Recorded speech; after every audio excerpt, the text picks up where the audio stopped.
Hi dears, എല്ലാവർക്കും ഇന്നത്തെ ക്ലാസ്സിലേക്ക് സ്വാഗതം. ഇന്ന് നമ്മൾ 6ാം ക്ലാസ്സിലെ സോഷ്യൽ സയൻസ് ആണ് ഡിസ്കസ് ചെയ്യാൻ പോകുന്നത്. ഇതിൻ്റെ മുന്നത്തെ പാർട്ട് ഞാൻ അപ്ലോഡ് ചെയ്തിട്ടുണ്ട്, അപ്പോൾ അത് ഞാൻ മുകളിൽ ഐക്കാർഡിൽ കൊടുക്കാം. അപ്പോൾ നമുക്ക് നേരെ ക്ലാസ്സിലോട്ട് പോവാം. അപ്പോൾ നമ്മൾ ഹൈലാൻഡിനെ കുറിച്ചിട്ടാണ് ഇനി പഠിക്കാൻ പോകുന്നത്.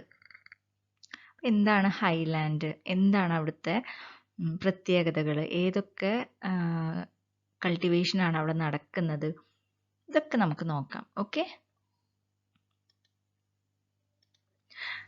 Rain, mist and cool weather prevail in our eastern highlands. Eastern ഹൈലാൻഡിൽ റെയിൻ ഉണ്ട്, മിസ്റ്റ്, അതുപോലെ തന്നെ കൂൾ വെതർ ആണ്. This region is a part of Sahyadri ranges. Sahyadri ranges എന്ന് പറയുന്ന സഹ്യാദ്രി പർവ്വതം, സഹ്യപർവ്വതത്തിൻ്റെ ആ ഒരു ഭാഗമാണ് ഈ ഒരു ഹൈലാൻഡ് എന്ന് പറയുന്നത്. This picture shows cardamom and tea, the crops cultivated here. അപ്പോൾ ഈ പിക്ചറിൽ നിങ്ങൾക്ക് കാണാൻ പറ്റും കാർഡമം, അതുപോലെ തന്നെ തേയില, ടീ, ഏലം, തേയിലയൊക്കെയാണ് ഇവിടെ മെയിനായിട്ടും കൾട്ടിവേഷൻ നടക്കുന്നത്. അപ്പം എന്തുകൊണ്ടായിരിക്കും ഇവിടെ ഇങ്ങനത്തെ ഒരു കൾട്ടിവേഷൻ അല്ലെങ്കിൽ ക്രോപ്സ്, ഏതൊക്കെയാണ് ഇങ്ങനെ ഒരു ക്രോപ്സ്, അതായത് കാർഡമം, ടീ എന്നൊക്കെ പോലെയുള്ള ക്രോപ്സ് കൾട്ടിവേറ്റ് ചെയ്യാൻ ഇവിടെ അനുവദിക്കുന്ന കുറച്ച് ഫാക്ടേഴ്സ് ഉണ്ട്. എന്തൊക്കെയാണത് നോക്കാം. Temperature below 30 degree Celsius, 30 degree സെൽഷ്യസിന് താഴെയുള്ള എന്താണ് താഴെ വരുന്ന താപനില, ടെമ്പറേച്ചർ ആണ്. അതുപോലെ തന്നെ എബണ്ടന്റ് റെയിൻഫോൾ, ധാരാളമായിട്ട് എന്ത് കിട്ടും, മഴ ലഭിക്കും. വെൽ ഡ്രെയിൻഡ് സോയിൽ, നീർവാഴ്ചയുള്ള മണ്ണ്, വെള്ളം ഒരുപാട് വാർന്നു പോകുന്ന മണ്ണാണ് ഈ ഒരു റീജിയനിൽ. അതുകൊണ്ടാണ് ഇവിടെ ഏലം, തേയില, ടീ, കാർഡമം ഒക്കെ കൃഷി ചെയ്യാനുള്ള ഇവിടുത്തെ ആ ഒരു ഘടകങ്ങൾ, ഭൂമിശാസ്ത്ര ഘടകങ്ങൾ അല്ലെങ്കിൽ ജോഗ്രഫിക്കൽ ഫാക്ടേഴ്സ്. അപ്പോൾ ക്വസ്റ്റ്യൻ വരുന്നത് എങ്ങനെയാ, what are the geographical factors required for the cultivation of cardamom and tea, അല്ലെങ്കിൽ what is the temperature, what is the factors, geographical factors of highland അല്ലെങ്കിൽ മലനാട്ടിലെ എന്തൊക്കെയാണ് ഘടകങ്ങൾ, ഭൂമിശാസ്ത്ര ഘടകങ്ങൾ എന്തൊക്കെയാണെന്ന് ചോദിച്ചാൽ ഈ 3 എണ്ണം നിങ്ങൾ എഴുതണം. ഓക്കെ. അപ്പോൾ ഇതൊക്കെ നോട്ടിലേക്ക് എഴുതിയെടുക്കണം കേട്ടോ, നിങ്ങൾ ക്വസ്റ്റ്യൻ അനുസരിച്ച് നോട്ടിലേക്ക് എഴുതിയെടുക്കണം. Okay. Identify the location of highland from the given map.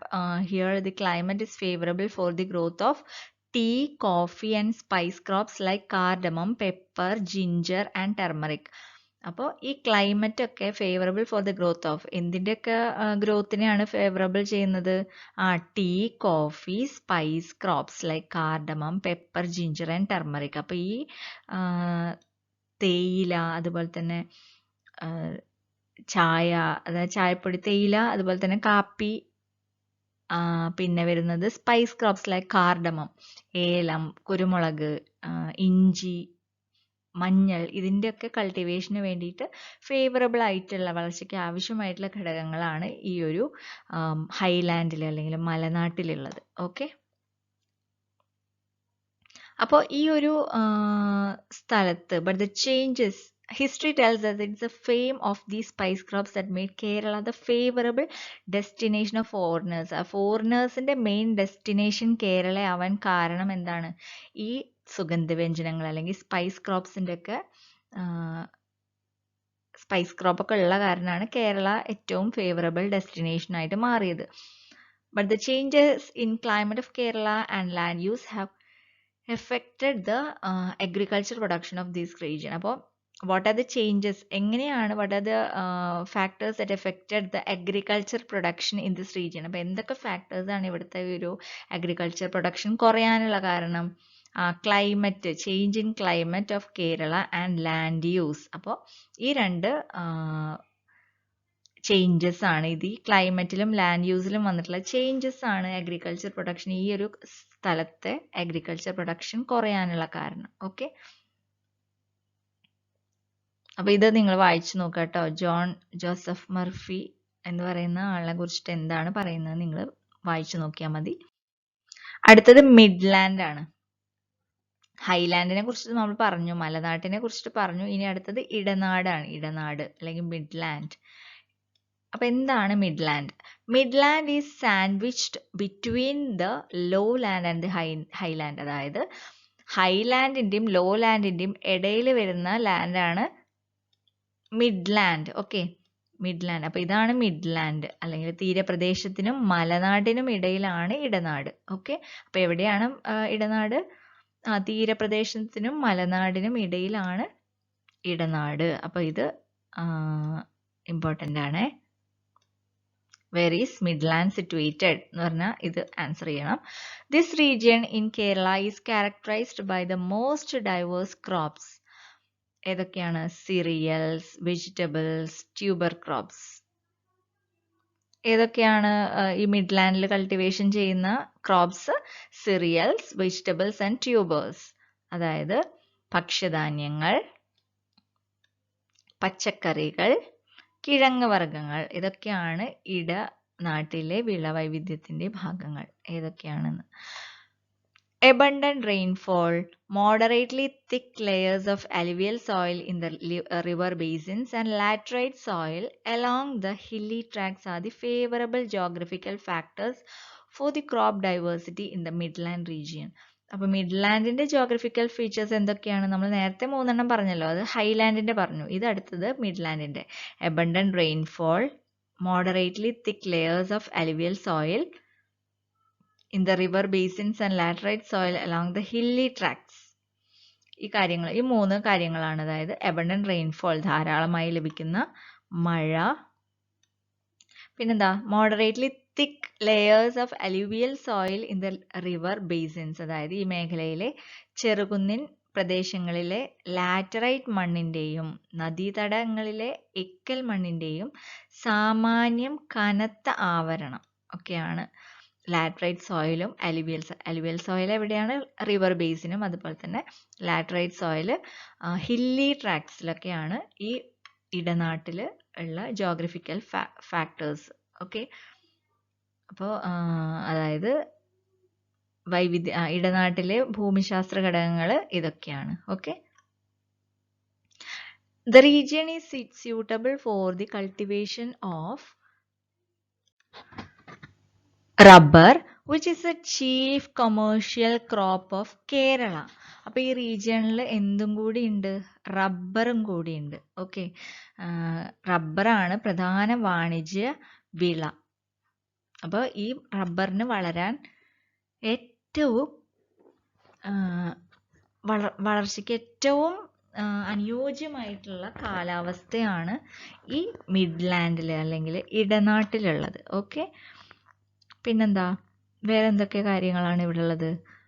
ടപ്പിയോക്ക, yam, elephant food yam and vegetables. അപ്പോൾ ഇതൊക്കെ ഇവിടെ കൃഷി ചെയ്യുന്നതാണ്. Okay, plantain cultivation was also prominent. അതായത് പ്ലാന്റെയിൻ എന്ന് പറഞ്ഞാൽ എന്താ? വാഴ കൃഷി. അപ്പോൾ ഇതൊക്കെയാണ് ഇവിടുത്തെ കൃഷിരീതികൾ. ഓക്കെ, അപ്പോൾ ഇതൊക്കെ നോക്കി വെക്കണം. മലനാട്ടിലെ അല്ലെങ്കിൽ ഇടനാട്ടിലെ കൃഷിരീതികൾ എന്തൊക്കെയാണ്, കൃഷികൾ എന്തൊക്കെയാണ്, മലനാട്ടിലെ കൃഷികൾ എന്തൊക്കെയാണ്, മിഡ്ലാൻഡിലെ, ഇതൊക്കെ നമ്മൾ ഇമ്പോർട്ടൻ്റ് ആയിട്ടുള്ള കാര്യങ്ങളാണ് കേട്ടോ. അടുത്തത് ലോ ലാൻഡ് അല്ലെങ്കിൽ തീരപ്രദേശം. നമ്മൾ പറഞ്ഞു മലനാടിനെ കുറിച്ച് പഠിച്ചു, അതായത് ഹൈലാൻഡിനെ കുറിച്ച് പഠിച്ചു, മിഡ്ലാൻഡിനെ കുറിച്ച് പഠിച്ചു അല്ലേ. അടുത്തത് ലോലാൻഡ് ആണ്. Lowland lies close to the sea level. എവിടെയാണ്? Close to the sea level, അതായത് സമുദ്രനിരപ്പിൽ നിന്നും അധികം ഉയരമില്ലാത്ത പ്രദേശമാണ് തീരപ്രദേശം. അടുത്തത് what are the major crops of lowland? ലോലാൻഡിലെ മേജർ ക്രോപ്സ് എന്തൊക്കെയാണ്?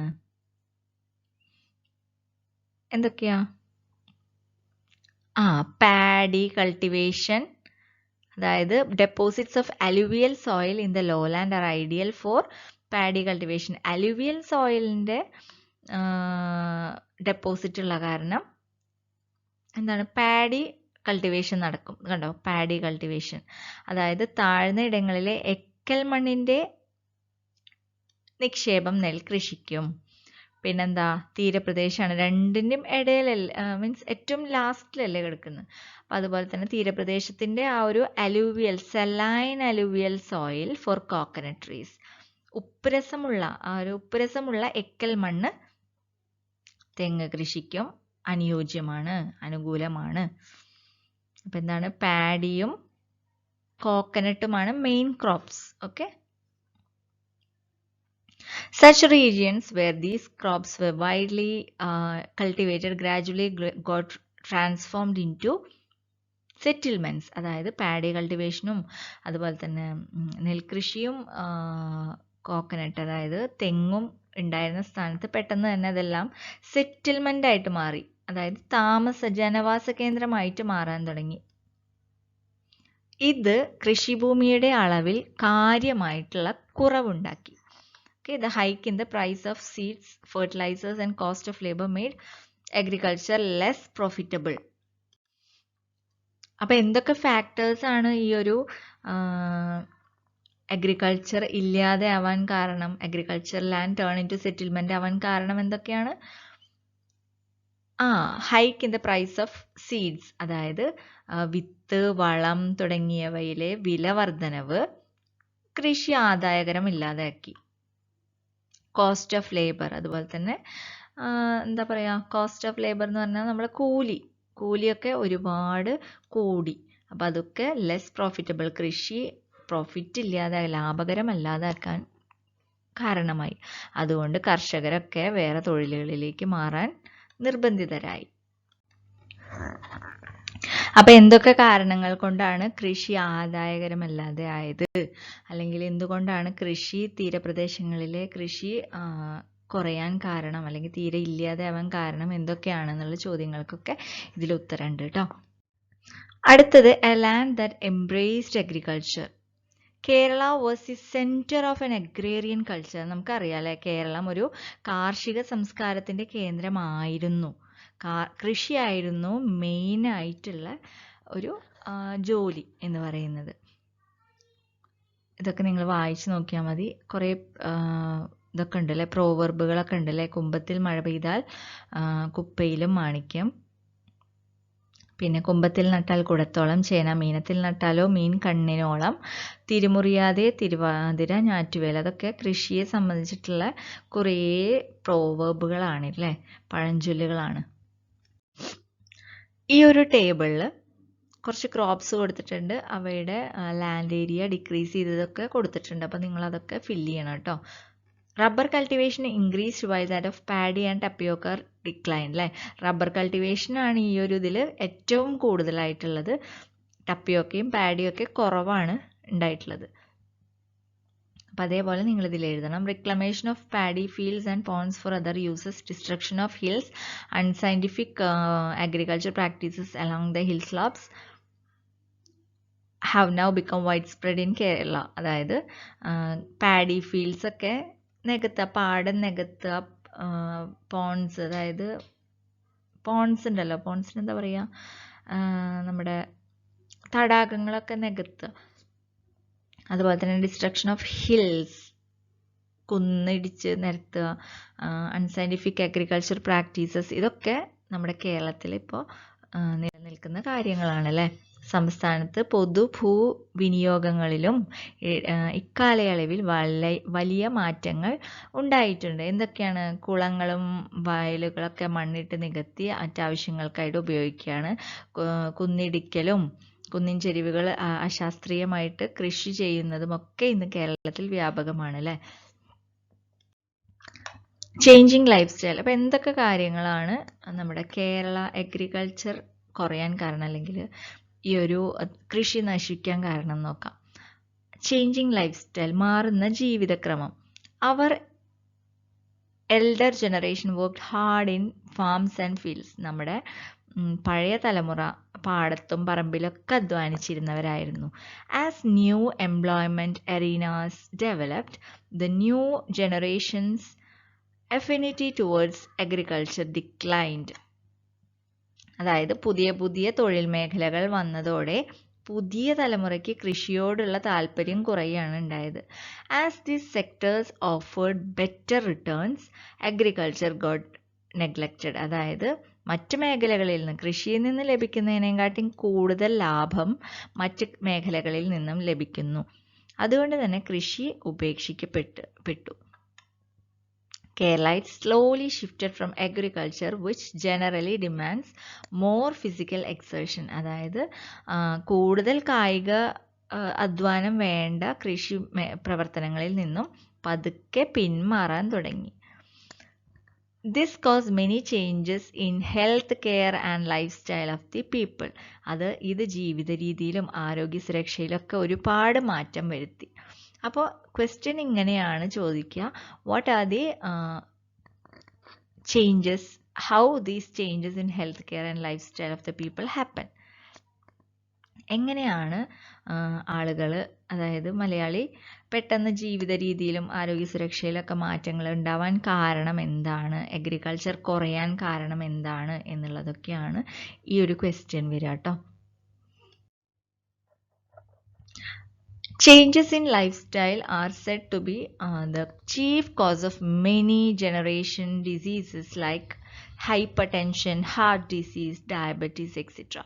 These are collectively known as lifestyle diseases. What are the lifestyle diseases? What are lifestyle diseases? എന്ന് ചോദിച്ചാൽ എന്താ പറയുക?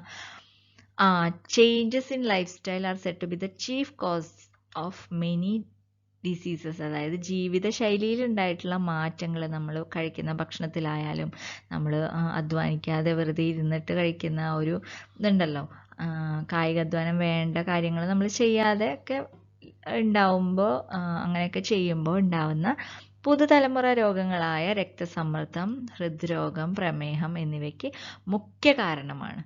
അപ്പോൾ ഇതിന് പറയുന്ന പേരാണ് ജീവിതശൈലിയോ രോഗങ്ങൾ. ഓക്കെ, അല്ലെങ്കിൽ ലൈഫ് സ്റ്റൈൽ ഡിസീസ്. അപ്പോൾ what are life style diseases? ഇങ്ങനെയാണ്, what are life style diseases? Question ആണ്, ലൈഫ് സ്റ്റൈൽ ഡിസീസസ് എന്താണ്? Life style diseases. ഓക്കെ, അപ്പോൾ എങ്ങനെയാണ്, എന്തൊക്കെയാണ് major problems faced by Keralites? എന്തൊക്കെയാണ്? Today waste disposal is one of the major problem faced by the Keralites. അല്ലേ, റൂറലിൽ നിന്ന് അർബണിലോട്ട് പോകുമ്പോൾ waste disposal അല്ലെങ്കിൽ മാലിന്യ സംസ്കരണം, അതാണ് ഏറ്റവും പ്രധാനപ്പെട്ടിട്ടുള്ള ഒരു പ്രശ്നം നമ്മൾ ഫേസ് ചെയ്യുന്നത്. Villages, even in villages, the waste disposal measures are insufficient. അതായത് ഗ്രാമങ്ങളിൽ പോലും മാലിന്യങ്ങൾ ശരിക്കും സംസ്കരിക്കാൻ പറ്റുന്നില്ല. It is high time we prepared and executed plans to transform the biodegradable waste generated at home into It is high time we prepared and executed plans to transform the biodegradable waste generated at home into organic manure. അപ്പോൾ നമ്മൾ എന്താ ചെയ്യേണ്ടത്? വീട്ടിലെ മാലിന്യങ്ങൾ അവിടെ തന്നെ സംസ്കരിച്ച് ജൈവ വളമാക്കാനും പച്ചക്കറിത്തോട്ടങ്ങളിലും കൃഷിയിടങ്ങളിലും ഉപയോഗിക്കാനുമുള്ള പുതിയ പദ്ധതികൾ ആവിഷ്കരിക്കാതെ ഇനി നമുക്ക് മുന്നോട്ട് പോകാനാവില്ല. അപ്പോൾ നമ്മൾ എന്താ ചെയ്യേണ്ടത്? എന്തൊക്കെ വേസ്റ്റ് ഡിസ്പോസൽ എങ്ങനെയാണ് ചെയ്യേണ്ടത്? ട്രാൻസ്ഫോം ബയോഡിഗ്രേഡബിൾ, അതായത് മണ്ണിൽ ലയിക്കുന്ന വേസ്റ്റുകൾ ഉണ്ടല്ലോ, അതൊക്കെ നമുക്ക് മാനുവർ, വളമാക്കി മാറ്റാണ് ചെയ്യേണ്ടത്. This can be used in our vegetable garden and ഫാംസിലും വെജിറ്റബിൾ ഗാർഡൻസിലൊക്കെ നമുക്ക് ഉപയോഗിക്കാം. പിന്നെന്താ, there are many ways to treat waste without the stench. അതായത് മാലിന്യം ദുർഗന്ധം വമിക്കാതെ സംസ്കരിക്കാൻ ഒരുപാട് മാർഗങ്ങളുണ്ട് അല്ലേ? എന്തൊക്കെയാണത്? വെർമി കമ്പോസ്റ്റ് ആക്കിയിട്ട് മാറ്റാൻ പറ്റും, മണ്ണിര കമ്പോസ്റ്റ് തയ്യാറാക്കാം.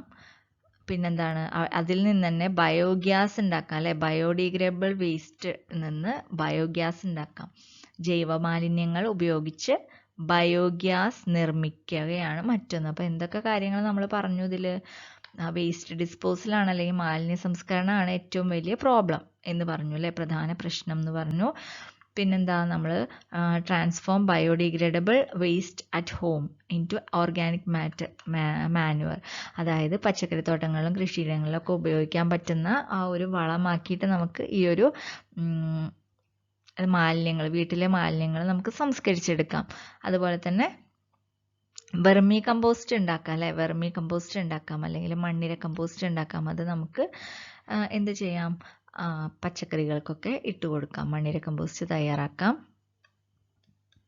പിന്നെന്താ, മേക്കിംഗ് ബയോഗ്യാസ്, ജൈവമാലിന്യങ്ങൾ ഉപയോഗിച്ച് ബയോഗ്യാസ് നിർമ്മിക്കാം. അപ്പം ഇതിനൊക്കെയുള്ള സബ്സിഡികളും കാര്യങ്ങളൊക്കെ ഗവൺമെൻറ് പ്രൊവൈഡ് ചെയ്യുന്നുണ്ട്. ഓക്കെ, അപ്പം ഇത്രയാണ് ഈ ഒരു നമ്മൾ പറഞ്ഞില്ലേ, list the changes that occurred in the lifestyle of Keralites who shifted from agro-based culture. അതായത് agro-based culture നിന്ന് വേറെ രീതിയിലേക്ക് പോയപ്പോൾ എന്തൊക്കെ മാറ്റങ്ങളാണ് ഉണ്ടായിട്ടുള്ളത് എന്നുള്ളതാണ് ഇതിൽ പട്ടികപ്പെടുത്താൻ പറഞ്ഞിട്ടുള്ളത്. അപ്പോൾ ഈ കാര്യങ്ങളൊക്കെ ഇതിൽ ഉൾപ്പെടുത്തണം കേട്ടോ. അപ്പോൾ ഇന്നത്തെ ക്ലാസ് എല്ലാവർക്കും മനസ്സിലായി എന്ന് വിചാരിക്കുന്നു. ഇനി നിങ്ങൾ വർക്ക്ഷീറ്റ് കംപ്ലീറ്റ് ആക്കുക. എല്ലാതും ഞാനിതിൽ ഡിസ്കസ് ചെയ്തിട്ടുണ്ട്. അപ്പോൾ അതിനനുസരിച്ച് നിങ്ങൾ പട്ടികപ്പെടുത്താനുള്ളത് പട്ടികപ്പെടുത്തുക. പിന്നെ അതുപോലെ തന്നെ എന്തൊക്കെ കാര്യങ്ങളാണ് കേരളത്തിൻ്റെ ആ ഒരു അഗ്രികൾച്ചർ അല്ലെങ്കിൽ കൃഷി കുറയാൻ കാരണങ്ങൾ എന്താണെന്നുള്ളതൊക്കെ ഞാനിന്ന് പറഞ്ഞു തന്നിട്ടില്ലേ. അപ്പോൾ അതൊക്കെ അനുസരിച്ച് നിങ്ങൾ എഴുതുക. പിന്നെ അടുത്ത ക്ലാസ്സിൽ കാണാം. വീഡിയോ ഇഷ്ടപ്പെട്ടാൽ ലൈക്ക് ചെയ്യാൻ മറക്കരുത്.